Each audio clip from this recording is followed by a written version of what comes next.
In noteworthy history, Professor Shumet Sishagne underscored that generosity, participatory leadership skills, and timing were the qualities which enabled Emperor Minilik II to score victory over Italy. Abdul Burhani has the details.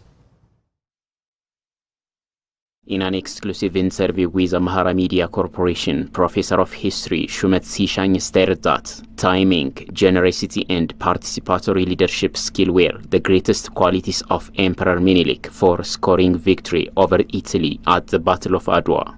As to the explanation of Professor Shumet, Emperor Minilik was very wise in identifying the right time for the War of Adwa. Let's consider what the situation was like in Ethiopia 5-6 years before the Battle of Adwa. This was the time of the Great Famine in Ethiopia.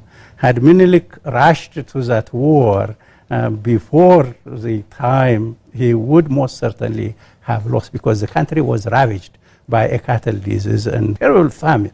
So it would have been nearly impossible to mobilize that many troops and to be able to get the resources to support these troops. So Minilik understood the importance of waiting. He knew that he needs arms. He knew that a lot of diplomatic works would have to be performed, and he knew that he had to cement alliances with his own subordinates. So time was essential, and Minilik waited because the situation required waiting. Minilik was extremely patient.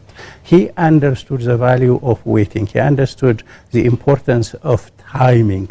So he waited for the perfect time. Professor Shumet explained that the kindness and generosity of Emperor Minilik helped him to get many followers, including his enemies, so that he became successful in fighting against Italian troops. Minilik was truly kind and generous. He does not engage in overkill.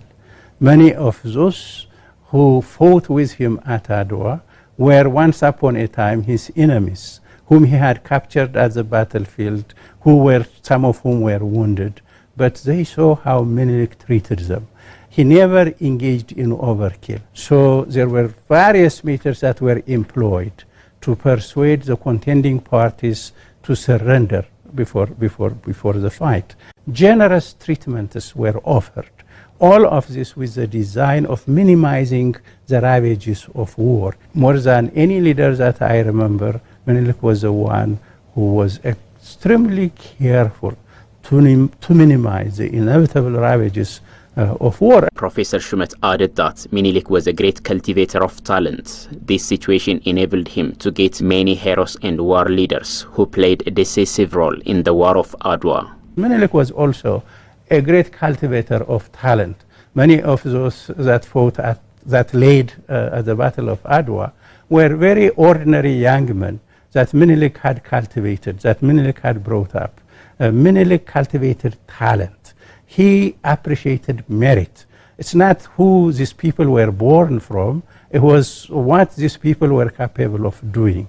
So people like Balcha, Hafta Georgis, and all of those who did great and splendid heroism at the Battle of Adwa were ordinary people, ordinary young men that Minilik had cultivated. He saw their talent and he opened the avenue for them. The professor elaborated that Emperor Minilik was participatory in his leadership. This participatory leadership gave a chance for other leaders, including Empress Aitu, to use their skill freely during the war. Minilik allowed people with skill to flourish. They were free and they were independent. Minilik was not a controlling personality. Minilik was not an angry man. People did not look behind them as to what to do. They knew that Minilik would allow them. So many of the generals that performed those heroic exploits at the Battle of Adwa felt free and operated with that sense of freedom and dedication and commitment. Not many of the Ethiopian aristocracy or kings would have allowed their wives to exercise that kind of power and that kind of authority. Aitu was free to use her talent in public.